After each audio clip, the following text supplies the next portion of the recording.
Hello friends, आज हम एक बहुत ही इंटरेस्टिंग मेडिकल नेग्लिजेंस केस के बारे में बात करेंगे, जहां पे इशू रिलेटेड है पैथोलॉजिकल और फिजियोलॉजिकल जॉन्डिस के बारे में। यहां डिस्कशन हुआ कि डॉक्टर की ड्यूटी क्या है नेग्लिजेंस के केसेस में। रिसेंटली नेशनल कमीशन में यह 18 अप्रैल को इस पे डिसीजन दिया गया। कंप्लेनर ने क्या कहा? कंप्लेनर ने कहा, मैं पहली बार ओपीडी के लिए इस हॉस्पिटल में गई। वहाँ पे पूरा एंटीनेटल चेकअप मेरा हुआ, उसके बाद डिलीवरी भी मेरी वहीं पे हुई।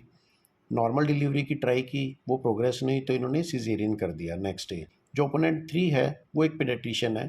उन्होंने मेरे बेबी को चेकअप किया और मुझे बताया कि बच्चा एकदम सही है। इन्होंने 3 दिन बाद मुझे डिस्चार्ज किया 8 नवंबर को, और डिस्चार्ज पे पीडियाट्रिशियन ने बच्चे को चेक किया और उन्होंने लिख दिया एक टेरस है इसके फेस और चेस्ट पे, और मुझे सलाह दी कि इसको सनलाइट से एक्सपोज करो। 2 दिन बाद बच्चे में हमें कुछ गलत लगा तो हम दोबारा हॉस्पिटल में गए ओपोनेंट 1 के। वहाँ पे उन्होंने ओपोनेंट 3 को बुलाया और जब उन्होंने चेक किया, उन्हें लगा कि जॉन्डिस बहुत ज़्यादा बढ़ा हुआ है।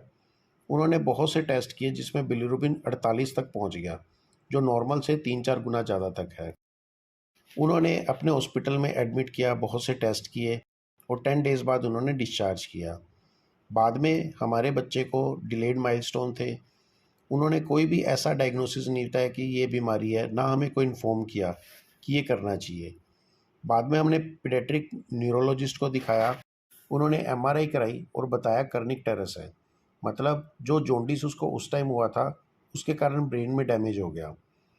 इन्होंने कहा कि एम्स का जो प्रोटोकॉल है, वो कहता है बच्चे को कभी भी जब 72 आवर्स से पहले डिस्चार्ज किया जाए, तो उसको दोबारा री एग्ज़ामिन करना चाहिए, जो इन्होंने नहीं किया।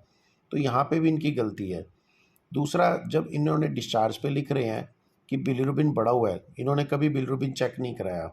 तो इन्होंने नेग्लिजेंस का केस फाइल करते हुए कंपनसेशन डिमांड की लगभग 2.85 सीआर। डिफेंस में ओपोनेंट 2 ने कहा कि मैं ऑब्स्टेटिशियन हूँ।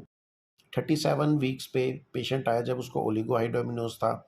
हमने नॉर्मल डिलीवरी ट्राई की, लेकिन वो सक्सेस नहीं हुई, तो इसलिए सिजेरियन करना पड़ा। ओपोनेंट 3 जो एक पीडियाट्रिशियन है, उन्होंने बच्चे को देखा। बच्चा जो था इमीडिएटली क्राई हुआ और उसका वेट 2.7 केजी था, जो नॉर्मल है। जब बच्चे को और माँ को कुछ प्रॉब्लम नहीं तो चौथे दिन मतलब 72 घंटों बाद हमने डिस्चार्ज किया। ओपोनेंट 3 ने कहा कि मैं एक पीडियाट्रिशियन हूँ, मैंने 5 तारीख को सिजेरियन में हेल्प की, बच्चा लाइव था, बिल्कुल ओके था। इमीडिएटली जब सब कुछ ओके था, मैंने विटामिन के लगाया। नेक्स्ट 3 दिन तक बच्चे को देखा, ऑब्जर्व किया, वो बिल्कुल अनइवेंटफुल था। जो पैथोलॉजिकल जॉन्डिस होते हैं, वो विदिन 24 आवर डेवलप कर जाता है, जो इस बच्चे में नहीं हुआ। जब हमने डिस्चार्ज किया, बिल्कुल मिनिमल जॉन्डिस था, जो सजेस्ट करता है ये फिजियोलॉजिकल जॉन्डिस था, और उसका इलाज कंजर्वेटिव ट्रीटमेंट होता है, जो हमने इसको दिया। तो हमने एज़ पर लिटरेचर किया। दोबारा जब बच्चा 5 दिन का था, जब हमारे पास आया, मैंने चेक किया, तब बच्चा डीपली जॉन्डिस था उसको, और बच्चा खा पी नहीं रहा था और उसकी पोस्चर भी टॉनिक थी। तो हमने इमीडिएटली उसको निको में शिफ्ट किया। मैंने इंजेक्शन गार्डिनल एल्ब्यूमिन स्टार्ट कर दिए, डबल सरफेस फोटोथेरेपी स्टार्ट की, जो एज़ पर प्रोटोकॉल है। बिलीरुबिन 48.5 था, तो डबल वॉल्यूम एक्सचेंज भी किया हमने। G6PD एंजाइम्स का टेस्ट कराया डेफिशिएंसी का, वो उस टाइम नेगेटिव आया, जो शायद ड्यू टू हेमोलिसिस था। मैंने सेकंड ओपिनियन सीनियर नियोनेटोलॉजिस्ट से भी ली, उन्होंने भी यही एडवाइस किया कि सेम ट्रीटमेंट चलने दो। हमारे ट्रीटमेंट से बेबी की कंडीशन इंप्रूव होती रही, और 10वें दिन तक वो धीरे धीरे फीड लेना, पूरी फीड लेने वो लग गया था और बिल्कुल ठीक हो गया था। और जब हमने डिस्चार्ज किया, उस पर डिस्चार्ज में हमने प्रॉपरली लिखा कि इसकी न्यूरो डेवलपमेंटल और ऑप्थेल्मिक असेसमेंट होनी चाहिए, जो पेशेंट्स और उनके अटेंडेंट ने नहीं कराई। ये सब कॉम्प्लिकेशन G6PD की डेफिशिएंसी से हुई है, और हमने जो भी प्रोटोकॉल अपनाए हैं वो सब स्टैंडर्ड प्रोटोकॉल है। हमने कहीं पे भी कोई नेग्लिजेंस नहीं की। नेशनल कमीशन ने देखा, थोड़ा सा इशू कम्प्लेक्स लगा, तो उन्होंने एम्स में मेडिकल बोर्ड बिठाया। एम्स ने जो टिप्पणी दी वो ये थी कि वेस्टर्न कंट्रीज़ की तरह इंडिया में ऐसी कोई गाइडलाइन नहीं है जो बच्चे को पैदा होते ही G6PD की डेफिशिएंसी को चेक करे या बिलीरुबिन को डिस्चार्ज के टाइम चेक करे। Pathological jaundice definitely less than 24 hour पे होता है। 11-10 तारीख को जब बच्चा 5 दिन का था, तो इन्होंने जो भी असेसमेंट की और जो टेस्ट किए, जिसमें से G6PD भी था, वो सब test according as per medical literature है, उसमें कोई इन्होंने गलती नहीं की। बाद में बच्चा जब 9 महीने का हुआ, तब दोबारा G6PD डेफिशिएंसी एंजाइम्स का उसका डिटेक्ट हुआ, तो 5th डे पे जो कर्निकटेरस हुआ बिलिरुबिन बढ़ने के कारण, बाद में डेथ भी उसकी इसी के कारण हुई।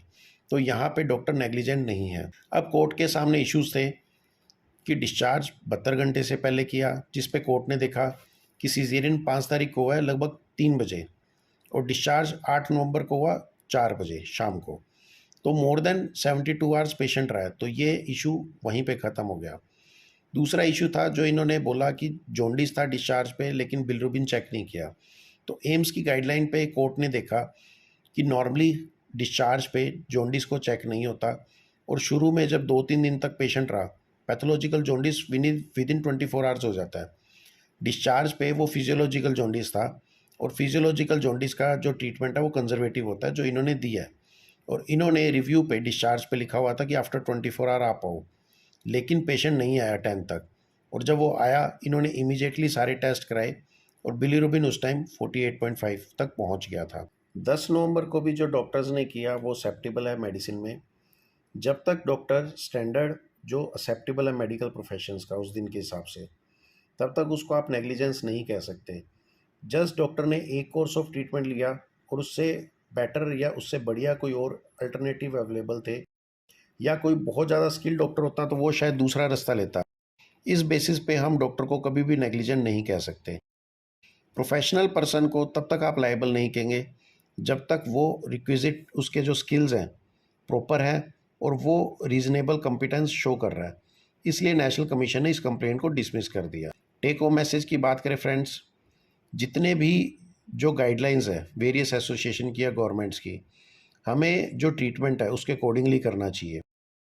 कभी भी आप अगर एसोसिएशन की गाइडलाइंस के हिसाब से कर रहे हो या गवर्नमेंट की गाइडलाइंस के हिसाब से ट्रीटमेंट कर रहे हो, तो आप खुद को ईजिली प्रूव कर सकते हो कि मैंने इन गाइडलाइंस के हिसाब से काम किया है, और ये कभी भी नेग्लिजेंस में नहीं आता। जब तक डॉक्टर अपनी ड्यूटीज़ कर रहा है रीजनेबल स्किल और कॉम्पिटेंस के हिसाब से, तब तक उसको नेग्लिजेंस नहीं कहा जा सकता।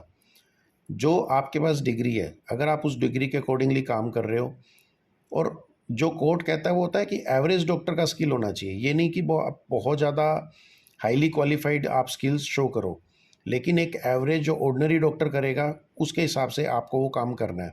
अगर आप वो काम प्रूव करते हो तो आप नेग्लिजेंस नहीं कहे जा सकते। जब तक डॉक्टर कोर्ट को सेटिस्फाई करता है कि उसने जो कुछ भी किया है वो एकदम सही है, वो कभी भी नेग्लिजेंट नहीं हो सकता।